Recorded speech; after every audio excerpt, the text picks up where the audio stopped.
Mm-mm-mm. Whew. What are you baking?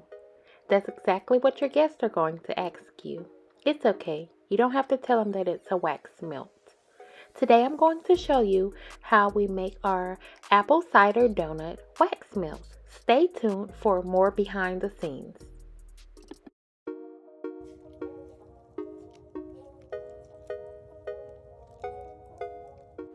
Let's jump right in. So I start by making the actual donuts. The donuts are a caramel color. I pour them anywhere from, let's say, 70 to 80% full, and then come back to finish filling them.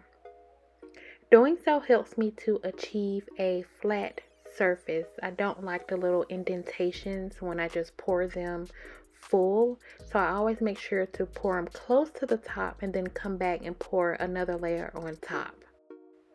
I also leave the donuts in their mold overnight and finish the process the next day.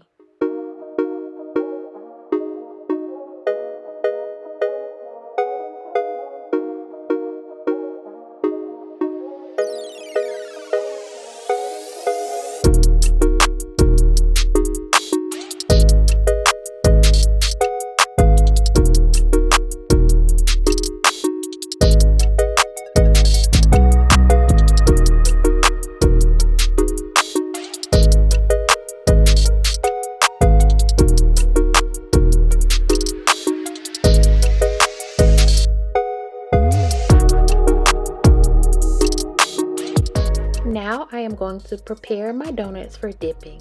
Excuse my rack as I was making brownies with drizzle prior to this video, so it looks a little interesting.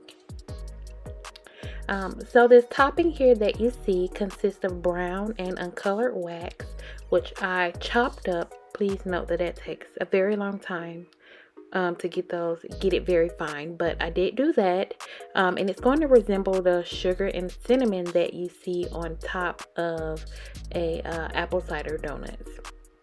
Then you'll see me periodically throughout the video warming up my wax because it needs to be a certain temperature. If it's too cool, it doesn't work as well. So I try to keep it pretty warm, so when I'm dipping, I'm able to get it into the topping quick enough to get the topping to adhere to the donut.